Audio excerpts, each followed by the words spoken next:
Hey, what is going on, guys? It's Young here, and today I'm back in a Fortnite video, and in today's video, I want to share with you guys the best settings to use here in Season 5 that you can use to help boost your FPS and make your game run a lot more smooth and the most optimized that it can be. So definitely stay to the end of the video if you guys are looking to have better FPS, whether you guys play on PC or if you guys play on console. I have some settings that you guys can change very easily that is going to help you guys out drastically when it comes to your FPS and just the performance of your game overall. And real quick, before I get into the video, I have a V-Buck giveaway. I give away 2,000 V-Bucks every single Friday. So if you guys would like to participate in the next giveaway and win some free V-Bucks, all you guys have to do is to drop a like on this video. Make sure you guys do subscribe to the channel. Hit that notification bell so you guys get notified for every single new upload and when I announce the winners every Friday.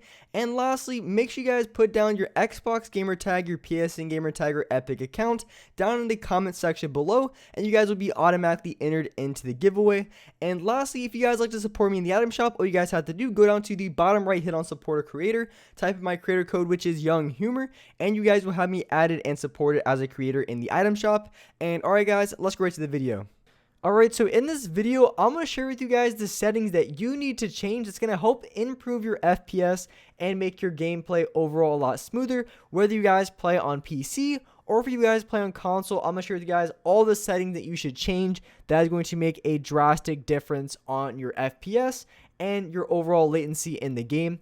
So going into the video settings, and there's a lot of settings here that you want to take a look at. So going into the Colorblind, I want to share the best colorblind to use at first. So as far as the brightness, it really depends on your monitor. I have my monitor pretty low on brightness just because I play a lot of other games at night and I don't want to have the brightest monitor ever and it hurts my eyes. So, brightness really just depends on your monitor. So when it comes to colorblind, I used to have it off, which is not bad at all. You either want to have it off or on one of the last two. Pros used to use the one I have currently here, the Journanope or whatever the heck you call it. This one, a lot of pros used to use because it would help you see better in the zone, but they made changes to it, and it really doesn't matter. It doesn't matter which colorblind setting you are on. It doesn't make any difference on how you're able to see. So basically, the visibility in the zone doesn't make a difference. You can see exactly the same on all four. So no one uses that one much anymore because the colors really don't look that good. But with this one, I like this one. This was probably my favorite. A lot of pros do use it as well. I personally have mine on 5, but if you want to bump it up to 10, you can as well. I like how the game looks on here.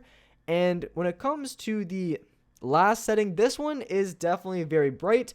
And depending on the monitor that you have, it could be overbearing or not. For me, it really wasn't, but depending on the monitor that you have or TV, it can be overbearing, so maybe you want to turn it down a little bit. So I like the last two colorblind. I think they're great. The third one is my favorite, the Protanope or whatever it's called. This is the one that I like. I have it on a 5, but you can have it on off or the last one. The second one, people really don't use anymore. It used to help you see better in the zone. But like I said, with all 4 colorblinds, you see equally in the zone. So it really just comes down to personal preference and how you think the game looks.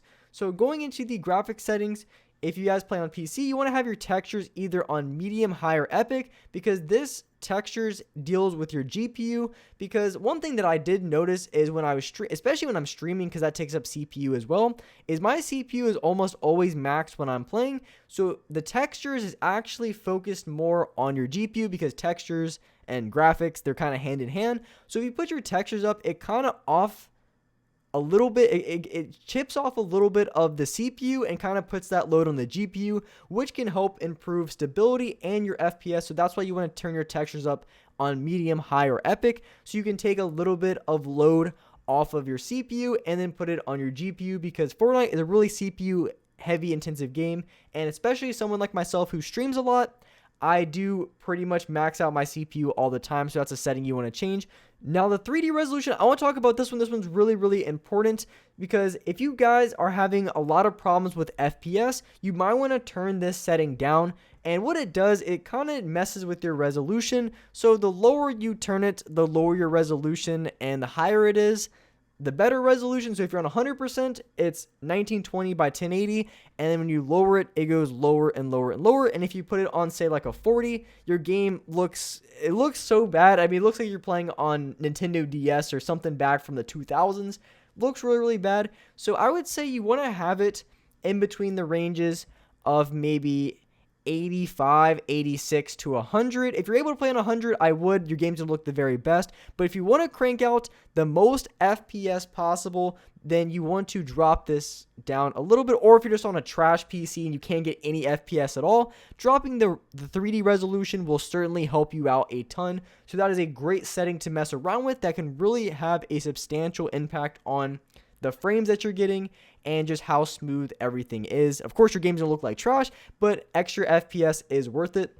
As far as Vsync, you want to have it off. It's terrible. It adds input delay to your controller or mouse and keyboard. What it does is it removes screen tearing completely, but it adds input delay. So if you have a G-Sync monitor or FreeSync, you're automatically not going to have screen tearing if you have the correct GPU.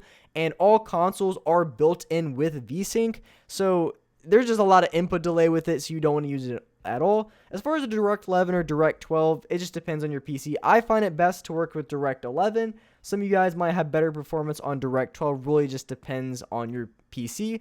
And the NVIDIA Reflex Low Latency, you want to make sure you have this on. This makes a huge difference to the latency of how responsive everything feels. Not having this setting on and having it on made a world of a difference as far as how my controller just responded when I made movements, when I was looking left to right, building, even pressing my bumpers. I noticed a huge difference on that. So you want to make sure you are using that setting, just because it makes everything super responsive and super quick. And that was one thing I was complaining about for the past couple of days, is I just felt like, I don't know if it was just it wasn't my lag. I was on 0 ping, and I just felt like my controller was a little bit delayed.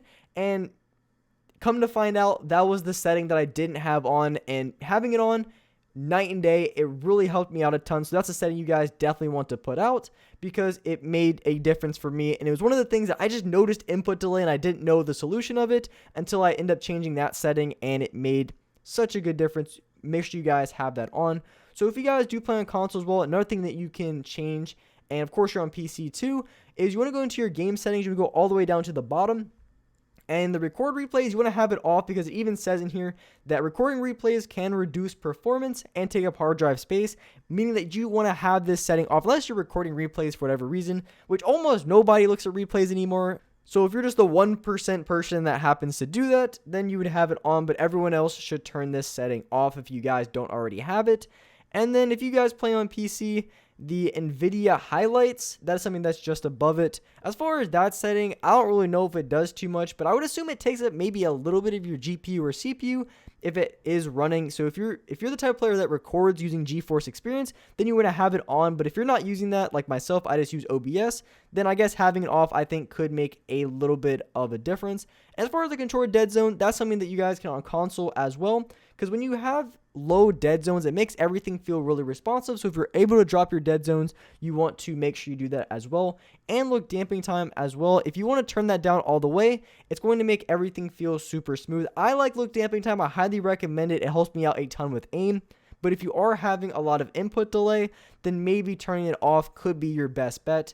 But like I said, I like look damping time a lot. But if you are having a little bit of delay, then turning this setting off completely and lowering your dead zones could make a big difference. And also another secret setting that a lot of people don't talk about is if you change for your platform, so if you go from Xbox One to PS4 or from PS4 to Xbox One, you don't actually have to have the controller in order to switch over. As you see, I'm on the Xbox controller and I'm on the PlayStation 4 controller platform, and you'll notice that the input feels different in between the two. So maybe going in between them and finding which one works best could be a really great way to make everything feel more responsive. I find that the PS4 input feels a little bit more stiff, and the Xbox One is a little bit more smooth and linear feeling. So that's just something that I've noticed. Maybe you guys feel otherwise, but you will notice a big difference in between the different controller platforms.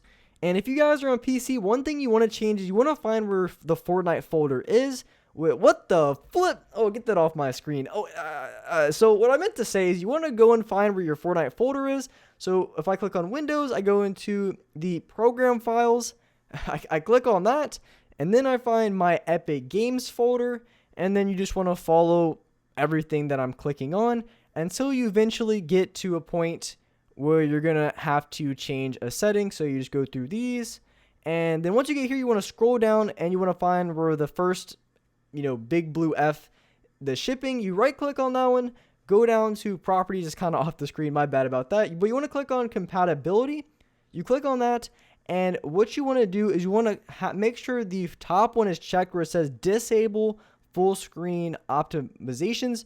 You want to make sure you have that one clicked, and once you do, you just hit back on the bottom to hit apply, and that's going to help you out a lot. It's going to help stabilize your FPS and make everything run a lot more smooth. So if you don't already have this setting changed on PC, make sure you guys do so. It's super easy to find. Just go through the steps that I have. You just have to find the hardest part is just finding your Epic Games folder, going through all the steps, and then changing that setting. But it makes a huge difference, and I noticed it right away. Everything felt really smooth overall. So those are all the settings you guys want to change. It's going to help you guys improve your FPS. The main one being in the one I just showed you, and also that 3D resolution. That's another one as well. It's going to make a huge difference on your gameplay. And then if you play on console, you can turn off your replays and you can adjust some colorblind settings, things like that. So hopefully you found this video of value. If you guys could, make sure you guys do drop a like. Make sure you guys are subscribed to the channel if you guys aren't already. Hit that notification bell so you guys get notified for every single new upload. And as well, I do live stream every single day on the channel at 4:30 Eastern Standard Time. So make sure you guys do hit that notification bell so you guys will get a notification for when I go live here on this channel. But with that being said, I really appreciate you guys watching the video. And alright guys, I will see you next video.